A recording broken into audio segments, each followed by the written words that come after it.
On this episode, I'm going to review three events. Two of them are from this past month of March, one by, of course, a brand new promotion started with Atticus Cogar and a new friend of his named Mike called Circle 6. This is the very first show called Skewered and has all members of 440, but also other wrestlers you probably would not imagine. We even got, of course, Northeast Wrestling with the return of the Hardys taking on Big Kaz and, of course, Enzo. And, of course, we cannot forget AEW Dynamite. And then, of course, we got a couple of news updates we definitely got to share with all of you. So, let's get ready for another episode of the Deleted Wrestle Zone.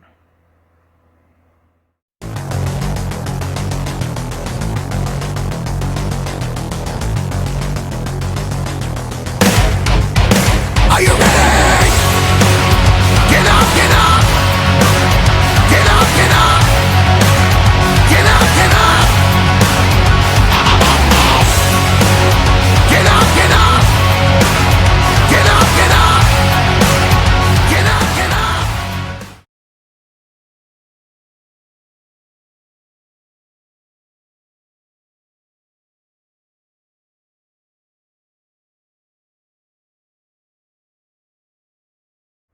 Welcome everybody to Deleted Wrestle Zone, all things that is pro wrestling with AEW, NXT, New Japan Pro Wrestling, Impact Wrestling, the National Wrestling Alliance, various promotions, wrestlers, matches, and championships. I am your host, J-Rod here. So, let's begin with this brand new promotion that started up called Circle 6. This was a promotion that started with Atticus Cogar. If you guys remember, I mentioned that Atticus Cogar had departed with GCW, and he did a little podcast interview with Gregory Iron, who is a member of 440, explaining the situation, why he made this decision. Now, if you guys remember, I'm not here to bash anybody. I'm just telling what exactly he said. He said during his entire time in the locker room, things have changed. After the Art of War games, RSP disappeared. We haven't even heard from him, and that kind of tells it. Now, he did mention, now, I was well aware that he was here in San Diego, California, where he and members of GCW were, in fact, how do I say this? We're trying, we're having a little GCW versus Fist combat, and Atticus Cogar was there. He was approached by a guy by the name of, hold on, I got it right here, named Mike uh, Garovian. I don't know who he is. He said he saw how tense he was, that he didn't want to talk to anybody. This guy Mike was very concerned for Atticus Cogar, so he pulled him aside and asked him what was going on, and then that's when the whole thing was happening. He made this decision, I think, right after the Hammerstein Ballroom, where he wanted to launch his own promotion where people can live off pro wrestling. And there's nothing wrong with that. I mean, many wrestlers like to do that, form their own promotions. There's nothing wrong with that. I personally thought it was going to start in Ohio since he's from there, but no, it looks like he was going to do this in LA because this guy Mike, he's from LA and he's a Los Angeles native, and that kind of set the whole thing. But to be honest with you, I wasn't sure exactly what to think about this, the first show they had, and I was surprised that for a ring announcer they had Chris Van Vliet. I'm like, he did a pretty good job. I'm not gonna lie about that. But let's start with the matches, because I think that's more important for us to review. First match, we have the Fallen Angel, Christopher Daniels, taking on Ricky Shane Page, RSP of 440. Now, like I said, we haven't seen him for quite some time. He just disappeared, and I don't know if what he felt with the same way he felt with Atticus, that the entire GCW was feeling toxic. So it's still unclear on that. Until we know more information, we'll get that. But the match was pretty good. I have to say, great opener. I have to say, I loved it. You look at Christopher Daniels, a veteran. You look at Ricky Shane, who is currently killing it in the independent scene, especially when it comes like in the East Coast and possibly the Midwest. I really enjoyed it. But however, it was Christopher Daniels that picked up the victory with the best moonsault, and boom, it was over. And I think this was a big disappointing loss for Ricky Shane Taylor, but Ricky Shane Page, but we know he'll bounce back from this soon enough. Next match, We have Tyler Bateman taking on Otis Cogar. Yes, if you guys want to know, Otis Cogar is related to Actus. It's his big brother. The match seems like it was going great, but however, Otis disqualified on himself. He had weapons hidden in his pockets. He had scissors that he was about to use on Bateman, and the had no other choice but to disqualify Otis Cogar for what he was doing. And I'm sure Otis Cogar did not like that, but Bateman, he did not appreciate that. So basically, we could see another potential match between those two, but that's the only question of when. Now, next match, we have a six-man tag team match. The first team, well, I haven't thought I was going to see them. We have three members of 440. We have Gregory Iron, Eddie Only, and Eric Ryan taking on the conglomerate out of the North Cal. We have Midas Creed, D Rogue, and Alpha Zoe. Now, everybody that's here in the West Coast don't like 440, so nobody likes a conglomerate. But however, it shift changed because conglomerate, they're East Coast, they're West Coast boys. Basically, they have to be the fan favorite, and that kind of shifted. But I was amazed with one of them hold on to the rafters when he got out. But unfortunately, Gregory Irons suffered the pinfall and allowing the conglomerate to pick up a good victory. I thought it was a pretty good match. Next up, we have Viva Van. Now, officially, she was the only female to be put on the card. It was like, okay, who's it going to wrestle? I did not expect her, but she called out somebody, and the first person to respond was Juicy Finau. If you guys know this or not, I didn't know this. I learned something new every day. Viva Van and Juicy Finau, along with Jacob and Joseph Samael, were part of the group known as War Beast. So I'm like, whoa, this is gonna be interesting. However, this match became more like speed versus strength, and I think that kind of tells it all. Now, I have to say I'm impressed with Viva Van. I have heard that name and I've seen her on like social media, but I never seen her wrestle that much. The only time I have seen her wrestle was at um, Mission Pro, but as a singles competitor, I say she really impressed me a lot. I think I'm gonna jump in on the Viva Van bandwagon. But she picked up a very good victory on Juicy Finau. Some people say normally it's the big person who does it, but no, not this time. It was Viva Van. Next up, we have Robert Martyr, who I never heard of him, taking on someone we know, a member of OVE, Ohio versus Everyone, Jake Chris. I have to say, this was more like a really good match. Like, Jake Chris was totally annoyed that he couldn't even put Robert Martyr away. It was like you can't even know how to put him away until he finally picked up like one of those three-time a charm type of maneuvers that helped him, and that's how it worked for him. So Jake Chris picked up a very good win. Now our next match, oh boy, this match really killed it for me. I have to say, best match I've ever watched. Biff Busick, formerly known as Orny Lorcan, taking on Brody King of the House of Black. I'm like, what the F match? This match was insane. I mean, I seen Biff Busick, how he is in WWE, but this is the most incredible match I've ever watched. I mean, you look at Biff Busick, he is not afraid of throwing down. He's not afraid of taking on guys his size, bigger than him. I'm like, wow. I have to say, but unfortunately, he did not win his match. He lost to Brody King when he did that little move on him. I forgot what he called it. And it was over right from there. And I'm like, whoa. But it was a good match. So Brody King picked up a good victory. Now, our next match, this one is for the West Coast Pro Wrestling heavyweight title in a no disqualification match against Schlonk and the newly crowned champion, Jacob Fatu. So this is one of those matches that was pretty good.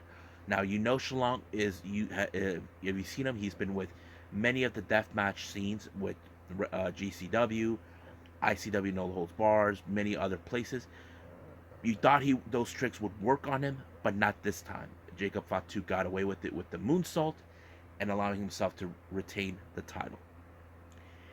Next match, we have a Taipei death match. Now, those who don't know what Taipei is, if you ever seen that movie Kickboxer with Jean Claude Van Damme, he has this. They go to this underground temple where they glove up with putting glass on their knuckles by using glue or whatever. Both it was between Vinny Massaro and Bobby Beverly. Beverly. I thought it was a very interesting, brutal match, but however, the ref called the match off, declaring Bobby Beverly the winner. Vinny Massaro was already done. He was out. It was pretty much he was done for. So now our main event. This is a rematch between these two guys who fought before. We're talking about this is a glass death match between Masada and Atticus Cogar. Now, Atticus Cogar last year or so, he challenged Masada, but he beat him. And of course, Masada gave him respect. But the real question is, if Masada somehow was able to beat him, will that be and show whatever respect Atticus Cogar can be? I don't know. But the match was brutal. You know for a fact that the Silver Tooth Satan Atticus Cogar has his screws right there with him, and it worked. But however, it was Masada who picked up a really good victory by a pinfall 1-2-3. Now here comes 440 trying to give Masada a beatdown, but Mas- uh, Cogar actually stopped him, and he shook Masada's hand. Now it's still unclear what is really happening. Has 440 changed, or is there something else? We don't know.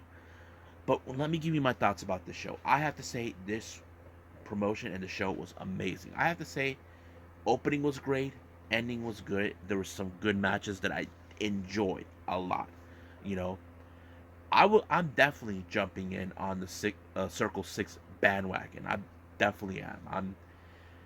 I feel like there's more we can enjoy. I mean, I understand what Atticus Cogar was wanted to do, but I feel that he has done something really good in the pro wrestling world, and of course, not only that, the deathmatch scene. But right now, I say let's move on with Northeast Wrestling.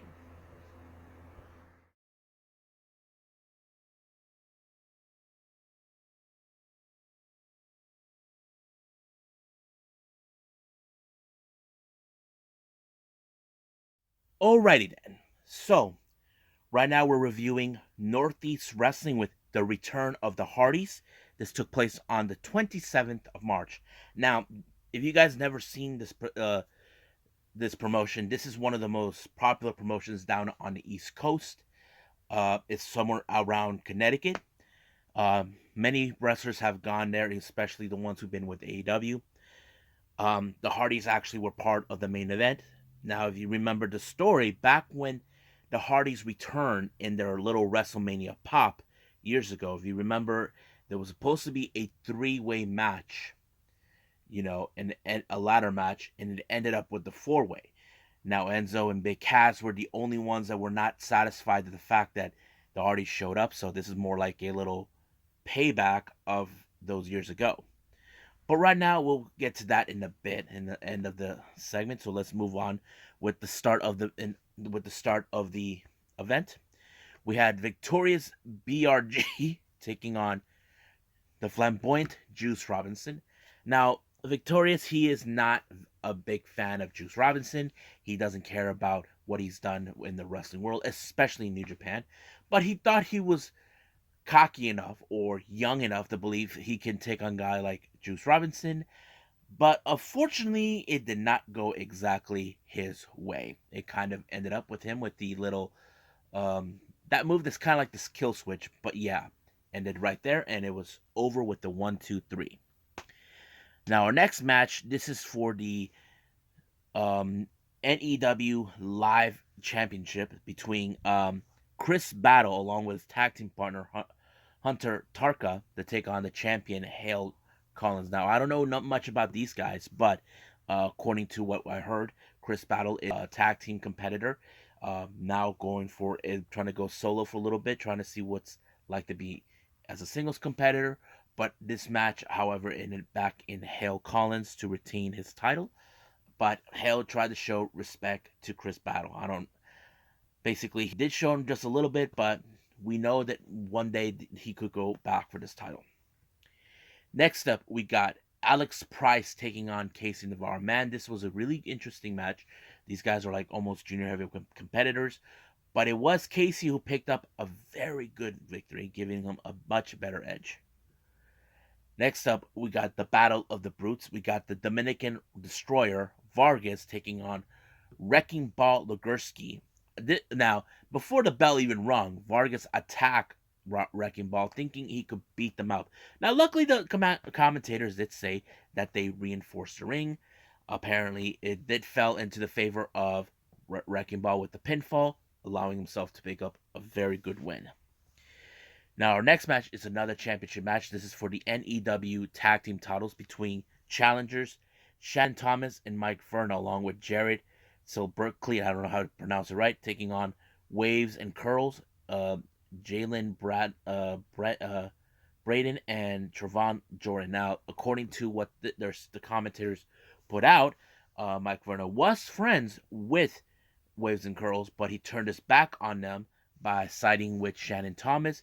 The only thing that was on their mind was, in fact, to take away the tag titles. However, Waves and Curls, they will never forget their betrayal.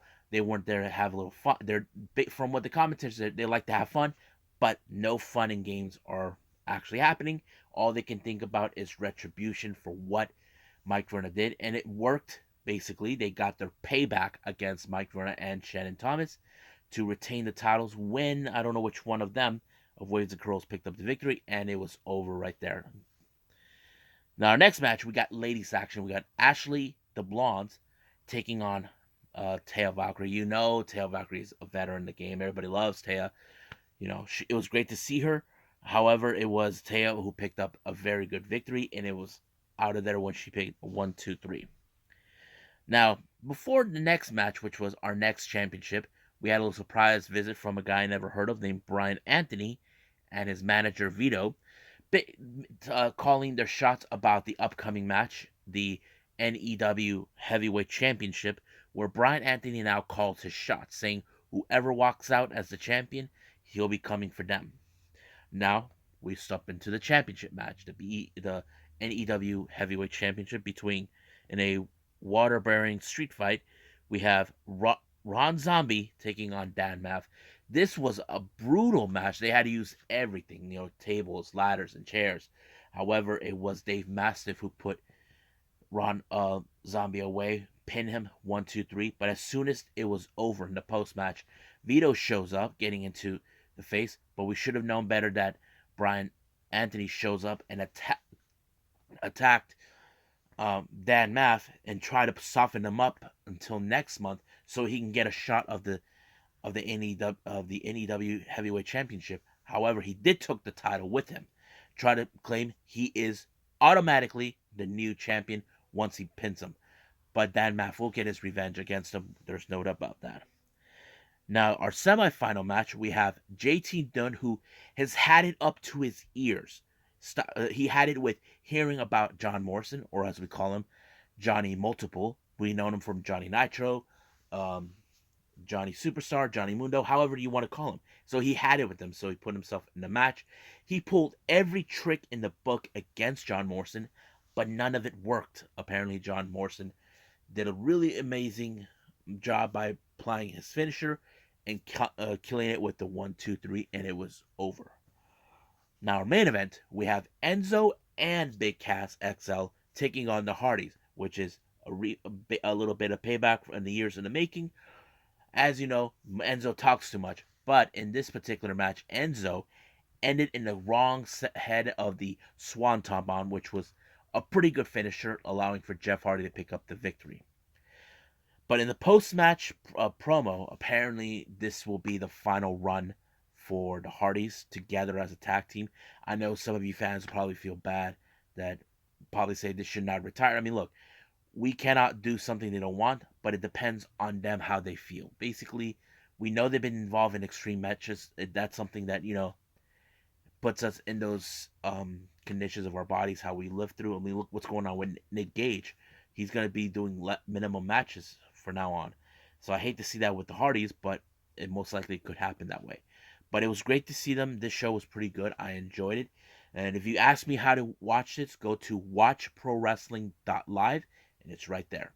So I think that's pretty much it what we got with this promotion. I say it's time to move on with AEW Dynamite.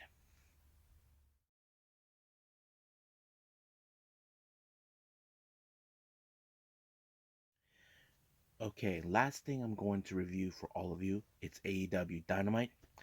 Opened up with the opener with CM Punk taking on the Acclaims Matt Caster. Now this one, not a lot of help from Anthony Bowens.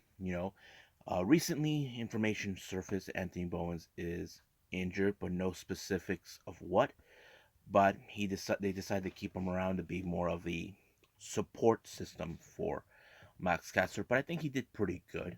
Not to mention Punk, being great that he is.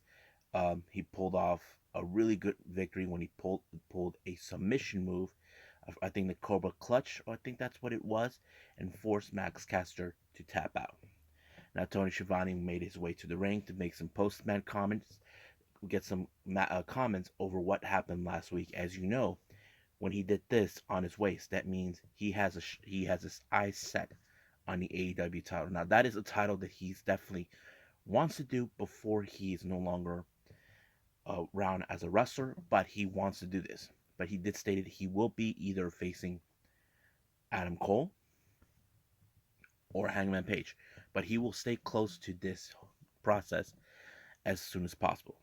Now, in the back, as you know, things have been a little difficult or different with the Pinnacle. As you know, Morlow has been forced out, saying that he doesn't work for AEW, he works for MJF. And of course, the FTR are being more, how do I say, not good guys, more like being reasonable, saying that, look, whatever goes on between you guys, that's not between us. But, MJF being the liar that he is, he tells them, that Warlow says some things behind his back. But I think maybe FTR is having like second thoughts about. Thing is, we're seeing the Pinnacle has not been doing a whole lot since then. But there is the factor that it could mean that this could be the end, or MJF will do exactly what Jericho did, find new members. But that's up in the air. But we'll find out since then. Now, our next match, we have Jay Lethal versus John Moxley. Man, that match was pretty good. Jay Lethal pulled out the honor code type on the match, but of course John Moxley didn't have that. I have to say it was a pretty good darn match. I think it showed Jay Lethal, but however, John Moxley pulled off old school with the Carl Gotch style power driver, which always is a classic and a good move to pull. And of course, he won that match, and Moxley showed his sign of respect to Jay Lethal. He looks more like he's disappointed in the loss, but he did shook his hand out of respect. Now, recently, there has been talk about Marina Sharif. If you guys know her, she was part of the four horsewomen of MMA, along with Jessica Dukes, Jessamine or Jessica Duke, whatever her name, Ronda Rousey, and Shayna Baszler. Recently, now they're saying that she's now becoming a problem. Not like physically, but more she's undefeated. Now, recently we have seen that she has her own shirts in EAW, but it's still unclear whether if she's a full-time member of AEW or not, because if you guys know this or not, her real-life husband is Roderick Strong. But that doesn't end there with Marina Schaefer. Later on in the entire episode, they interviewed Jade Cargill and Smart Mark Sterling. Now, Sterling, I don't know what kind of idiocy or genius he was trying to pull. He said he had two potential competitors for the 30th for Jade Cargill. One is Leva Bates, and the other was Marina Sharif. Now, I don't know if exactly how this story is being played, but it looks more like he wants her to take Leva because she's not a much of a bigger threat. But Jade Cargill is the kind who does not back down from a fight. So it looks like she may want to challenge her for the TBS title. So we'll see when that day comes. As you know, she is still undefeated. Now, our next match, we have FTR versus the Gun Club. Now, recently, these two teams have come face to face on certain occasions, getting in each other's face, try to do something. I'm not sure exactly what. But of course, Billy decided to stick his nose where it doesn't belong. MJF is at the commentator booth, as always, being saying that he's a good guy. But all of a sudden, Warlow shows up and took out the security. He tried to make his way to MJF, but security were able to stop him, escort him out.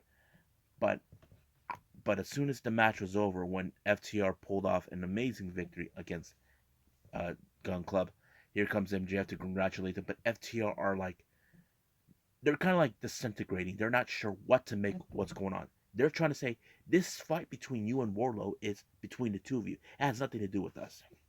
So it's because FTR wants to get back in the title hunt, and MJF is like saying, "Look, I'm with you guys. I'm trying to get you back on track." But the problem is, they're saying you're having this problem. You need to deal with it. But MJF wants to ignore that. Now, since the Jericho Appreciation Society first made their appearance, they talk about people they took out who saying that he's a sports entertainer and tried to destroy pro wrestling. All of a sudden, they try to check that Kingston, Santana Ortiz were not there. They made a good impression coming out to beat them until things changed when it became a 5-on-3 scenario. Basically, if I was Kingston, I would try to get my stuff together and try to bring back, try to recruit more people in order to make it a big war. And trust me, that is something you definitely would want. Now, our next match, we have Bryan Danielson, while William Regal escorted him, and then he went straight to commentary, takes on Willard Yuta. Man, I have to say, what a match. I think this is what Wheeler Yuta needs. Basically, be in that same type of style of wrestling that he should be the with the Blackpool Combat Unit, and I think it's a pretty good match, and I loved it. Even William Regal was speechless, but of course, um, uh, Bryan Danielson put him in that like a chokehold type move, and then the ref called it. But I don't know for sure if this made a good impression for Blackpool Combat Unit. But if I was William Regal, I'd reevaluate the match and say he has what it takes. So we'll see where that goes. Now, in the course of 2 weeks, you may have remembered Adam Cole stole 1 week the AEW World Championship. Then he stole the AEW Tag Team titles. Now, they claim those titles are theirs, despite the fact they never won them. But, they're trying to say they won. It's their titles. They feel like the rankings are, in fact, a little crap, so they decided to, try to skip the line. Hangman Page shows up in style with kind of like, if you guys remember, there was, I don't remember if JBL had those bullhorns in his limo, but it kind of felt it with a Tesla, and it felt great. However, it became a 3-on-2, but as soon as things were overturned, um, Cole and Red Dragon tried to hightail it until they were attacked from behind by Luchasaurus, Jungle Boy, and Christian Cage. And of course, they got each a beatdown and they all got their titles back. So that kind of tells the story. This feud between them is not even over yet. Now, if you remember, ever since Thunder Rosa first won the AEW Women's Championship, she was brutally interrupted by Vicky and Nyla. Now, it's no secret that Nyla would want to get back on the title hunt. However, Vicky saying that Thunder has insulted her intelligence, but however, Thunder wants to made certain things that were true. She became the first Mexicana in AEW to win a championship, but she's not just there to be the face of AEW. She wants to be of the women's, but the face of all women's division. And I mentioned this before. I feel like she's one of the true leaders of women's wrestling, and a lot of stories I've talked about her. Even she even clicked liked on one of my podcasts, and I'm not lying, guys. Trust me, I'm not. But it was pretty amazing. However, she saying that she is a foundation. But but later at the Nyla Rose took exception to these words, saying that she considers herself a foundation of the company, and she's not going to be consider herself second best. But we'll see where that gonna go. It's still no word yet when we'll see those two face off. Now, coming out of their amazing win against the Gun Club, FTR had a lot of things in their minds. They know they got to go to Mexico and deal with Hermano Lee's, Dralistico, and Dragon Lee for the AAA tag team titles. But however, it looks like they want to go with part two with the Young Bucks to prove who is the best tag team in the world. Now, we get our first qualifying match in the Owen Hart Foundation Women's. So we had the Bunny, and they had a mystery opponent. And my God, we did not expect it. Well, I kind of figured a 50-50, but a lot of fans kind of knew it. Basically, it was up in the air. It was Toni Storm. And you can tell by the look in her face that she was getting so emotional. I mean, it's almost a similar type of emotion that Ruby Soho felt when she first arrived in AEW. And I think Toni Storm feels right at home, because we can talk about how it was a load of crap that WWE put her on the main roster, but then use her that much. But AEW is a little different from that. But it was a pretty good match, and I'm sure that we will be seeing more. However, the Bunny tried to do certain things, but however, it was Toni Storm that picked up a really good victory, making a good impression. Now, keep in mind, this is not the end of the qualifying match for the women's Owen Hart Foundation tournament, so I can't wait to see more what's going to take place. Now, our main event is Andrade El Idolo versus Darby Allin. Andrade decided to make his initial attack on Darby to soften him up before the bell rings.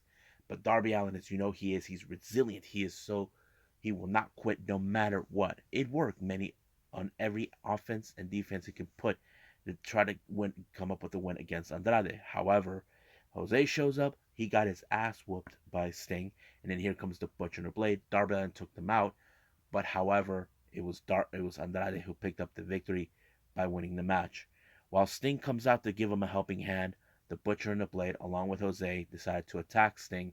Sting fought them off on his own as much as possible until Private Party showed up and tried to make the numbers game, but things change until once again the Hardys make another appearance and takes them out once and for all. But we cannot forget it's already been announced for Dynamite that the Hardys will face the Butcher and the Blade in a tables match. This is going to be a really good one to watch. So I believe that is it with AEW Dynamite. I believe it's time for some news updates.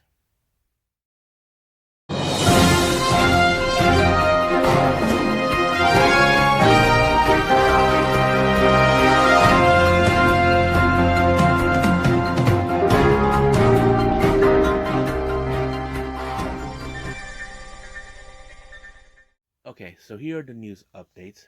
This was announced by All Women's British Promotion Pro Wrestling Eve on April 25th. We're going to have, for the first time ever, the debut of Tokyo Yoshi Pro and the current and brand new Princess champion Shoko Nakajima. She will be making her debut with Pro Wrestling Eve. I'm excited for her. Hopefully I get to see it, but we'll see when that happens. Now, in related news, there's been talk about Marko Stunt for a while, about whether what's been going on, whether he's coming back or that. It's been now been told that AEW will not be renewing his contract, but the reason is due to, I don't know if I believe that, but due to budget cuts and the roster size. Now, keep in mind, they have a big roster. They're trying to downsize as much as possible, which is, as you know, we had this type of situation with WWE, but they're playing the smart game on this one. Basically, they're not like trying to keep the wrestlers, but they're trying to say, we're not going to renew you guys. I'm really sorry, that sort of thing. And I think it plays out pretty well. Now, Bay Area promotion West Coast Pro Wrestling has announced for their upcoming event, Ill Matter, that will take place on May 13th, has announced for a big match. We have Titus Alexander versus Will Ospreay. Now that's going to be a very good match to watch because Will Ospreay will take on anybody who claim they are the best of what they are. Now finally, House of Glory has announced for their Tribulations event that takes place on the 15th of April. We're going to have a six-way cruiserweight title with the Amazing Red making his return. Now, this title was one that he held, but he was injured. There's going to be Casey Navarro versus Fyan Michael versus Mantequilla versus Encore and Kitano Nolo. So this is going to be an interesting match. Now, if you remember, in the last House of Glory event, um, Red was about to hand over the title to Mantequilla, but he declined. He felt this is not the right way. But Casey Navarro took offense to this, knowing that he feels Amazing Red was making a big mistake handing over that title to Mantequilla instead of him. And he looks at Mantequilla, you should be blessed, but you're an idiot. So basically, he has issues towards what Red was trying to do. But we'll see what happens then. So I believe that's pretty much it what we got with news updates. So let's call it a day. Well, I hope everybody enjoys this episode. I know I did. Talk about uh, Circle 6 for the first time, which is run by Atticus Cogar and another guy named Mike. Um, Northeast Wrestling, and of course AEW Dynamite. Now coming up, we're gonna have Gato Choco Pro 215, which I'm excited. It's gonna be one match only, a six-man tag team match. Then of course we got MLW, NXT UK, and Impact Wrestling, which I'm excited to reveal. And I think that's pretty much it. What I got for everyone. So I'll see you guys on the next DWZ time, same DWZ channel. I must bid all of you adieu. So goodbye. And have a nice day. Bang.